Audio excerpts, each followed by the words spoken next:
तो क्या सच में दिल्ली एक ऐसे खतरे के ऊपर बैठी थी कि किसी को कानों कान खबर तक नहीं पहुंची? क्या दिल्ली की मिट्टी पर ऐसे तैयारियां चल रही थीं? 200 बमों जैसा खौफनाक और खूनी खेल जो किसी भी वक्त 26/11 जैसी तबाही मचा देता? क्या असल साजिश सिर्फ दिल्ली तक सीमित नहीं थी, बल्कि गुड़गांव और फरीदाबाद तक को भी तहस नहस करने वाली थी? क्या अगर मंसूबे कामयाब हो जाते तो लाल किले, इंडिया गेट, कॉन्स्टिट्यूशनल क्लब या गौरी शंकर मंदिर जैसे ऐतिहासिक और भीड़ भरे ठिकानों पर भी बम धमाके होते? क्या सफेद कोट वाले डॉक्टरों का मकसद सिर्फ विस्फोट भर था, या उनकी नीयत देश के अंदर सांप्रदायिक दरारें डालकर हिंदू मुस्लिम अशांति फैलाने की भी की? यही तो वो इलाका है जहां देश का प्रधानमंत्री, राष्ट्रपति भवन और संसद के नजदीक है, और महज 5 मील की दूरी पर एक धमाका हुआ जिसने पूरे देश को हिलाकर रख दिया। शायद अब सबको दिख रहा है कि ये कोई सामान्य हादसा नहीं था, लेकिन सरकार ने इसे तुरंत आतंकवादी हमला नहीं कहा। खबरें जो एजेंसियों की तरफ से भेजती हैं, वे इसे पैनिक ब्लास्ट बता रही थी। वही आवाजें कहती रहीं कि आतंकवादियों के नेटवर्क पर कार्रवाई हो चुकी थी।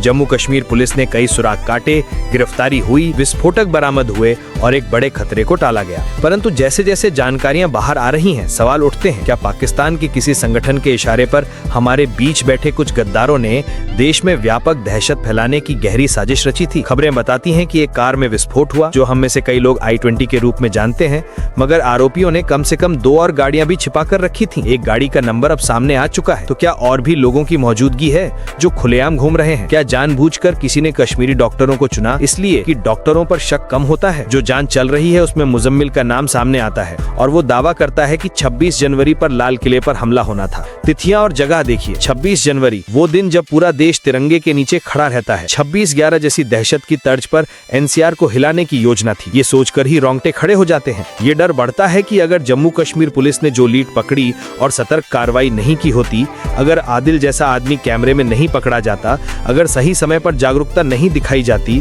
तो क्या हम एक और 26/11 का शिकार होते? ये पहली बार लग रहा है जब सार्वजनिक धारणा और सरकारी बयान में दूरी बनी हुई है। पर जो सबूत और फुटेज आ रहे हैं वे इस बात की तरफ इशारा करते हैं कि दिल्ली में हुआ विस्फोट संयोग नहीं, बल्कि सोची समझी साजिश थी। कार में मिला विस्फोटक वही प्रकार का निकला जो बाद में फरीदाबाद से बरामद हुआ था। NIA की जांच का संकेत भी आतंकवादी कृत्य होने की ओर जाता है। इस घटना ने हमें ये याद दिलाया कि दुश्मन हमेशा सरहद पार नहीं होता, कई बार वो हमारे बीच छुपा होता है। यही डर इसलिए बड़ी बात है क्योंकि नगर के भीड़ भरे हिस्सों, लाल किले के आसपास और लाल किले के निकट रेड लाइट पर भारी भीड़ खड़ी थी। लोगों की रिपोर्टें, CCTV फुटेज और उन स्थानों पर काम करने वाले दैनिक कमाने वालों के बयान बताते हैं कि वहां काफी भीड़ थी। स्थानीय लोग बता रहे हैं कि सड़क किनारे रेडी पटरी वाले, बच्चे और छोटे व्यापारी अक्सर उस लाल बत्ती पर रहते हैं और धमाके से उनका काफिला बिखर गया। CCTV में जो कुछ कैद हुआ वो बताता है कि हादसे का असर बहुत बड़ा था। दूरी पर शरीर के टुकड़े, उंगलियां, फेफड़े, ये सब बताता है कि विस्फोट कितना भीषण था। ये इलाका भीड़ भरा था और अगर पूरा प्लान सफल हो जाता तो नुकसान और भी अधिक बड़ा हो सकता था। जांच की रोशनी में जो कहानी उभर कर आई है वो सचमुच सिनेस्क्रिप्ट जैसी है, पर ये काल्पनिक नहीं, कड़वा सच है। मेडिकल प्रोफेशन की आड़ में कैसे हिंसा की एक सुसज्जित मशीनरी बनती है, ये सब अब सामने आ रहा है। पोस्टरों के जरिए सुराग छोड़े गए और सुरक्षा बलों ने परत दर परत उस जाल को काटा। कहानी के पहले किरदार हैं डॉक्टर मुजम्मिल और डॉक्टर उमर। वही मुजम्मिल जो आज पुलिस कस्टडी में है और वही उमर जो I-20 में बैठकर लाल किले के सामने आत्मघाती धमाके में मारा गया। दोनों पुलवामा जिले के रहने वाले एक ही इलाके के युवक थे। साथ पढ़े, MBBS करके डॉक्टर बने। उनके गांव वाले अब क्षोभित हैं। जिन पर कभी गर्व था वो अब बेइज्जती झेल रहा है। उमर की बहन दामाद बता रहे थे कि वो 4 दिन बाद घर आने वाला था, पर वो अब नहीं लौटा। परिवार को उठाकर सत्यापन के लिए ले जाया गया है और गांव के लोग कह रहे हैं कि उन्हें क्या पता था। पूर्ण कहानी की शुरुआत हुई थी एक कागज के टुकड़े से। 19 अक्टूबर 2025 को नौगाम कश्मीर में ऐसे पोस्टर दिखाई दिए जिन्होंने सीधे सीधे धमकी भरे शब्दों में स्थानीय और सैनिक निशानों को टारगेट किया। पोस्टरों ने शरीयत का हवाला दिया और उनकी भाषा स्पष्ट थी। लोगों को चेतावनी, हमें देखो, जो तुम कर रहे हो उसे बंद करो वरना शरिया के हिसाब से कार्रवाई होगी। ये पोस्टर 17 अक्टूबर के कमांडर नाम के साथ प्रकाशित हुआ था और उसे गंभीरता से लिया गया। 27 अक्टूबर को पुलिस ने केस दर्ज किया और वाकई सर्वेलेंस और CCTV फुटेज खंगालने पर 31 अक्टूबर को एक शख्स कैमरे में दिखाई दिया, डॉक्टर आदिल। उससे शुरू हुई लड़ीबद्ध कार्रवाई और वो लोग जो पोस्टरों के इलाकों में घूम रहे थे अब पुलिस की नजर में आ गए। आदिल पकड़ा गया और उसके पास हथियार और विस्फोटक मिले। उसने आगे खुलासा किया कि फरीदाबाद में एक डॉक्टर मुजम्मिल के पास बड़ी मात्रा में विस्फोटक रखा गया है। पुलिस ने इस तरफ ध्यान दिया और 9 नवंबर को जम्मू कश्मीर पुलिस फरीदाबाद पहुंची। अगले दिन मुजम्मिल को गिरफ्तार कर लिया गया। ये पूछने की बात है कि पोस्टर में क्या था जिसने इतना अलर्ट किया। पोस्टर स्पष्ट था, उम्मीद है आप ठीक होंगे जैसी चेतावनी भरी पंक्तियां थीं और एक तरह का खुला ऐलान था, अगर तुम अपने कृत्यों को नहीं छोड़ते तो सख्त कदम उठाए जाएंगे। इसका प्रभाव व्यापक था। इसी श्रृंखला में एक शादी का विवरण भी आया। 4 अक्टूबर 2025 को सहारनपुर में आदिल की शादी थी और ये कोई मामूली समारोह नहीं था। इसमें कई खास मेहमान दिखे। जांच एजेंसियां इस शादी और इसके बाद की कड़ियों को जोड़ रही हैं क्योंकि अगले दिन इस मॉड्यूल ने काम करना शुरू कर दिया था। पोस्टर अभियान, हथियार और फंडिंग चैनल्स की एक्टिविटी।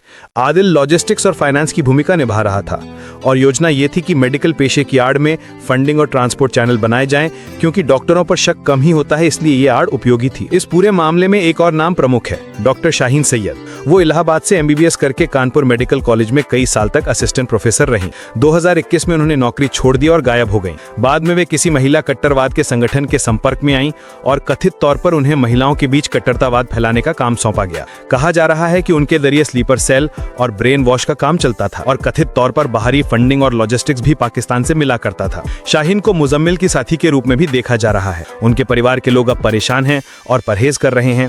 ऐसे मामलों में परिवारों पर भी शक की छाया पड़ती है और कई रिश्तेदारों को भी पूछताछ के लिए ले जाया गया है।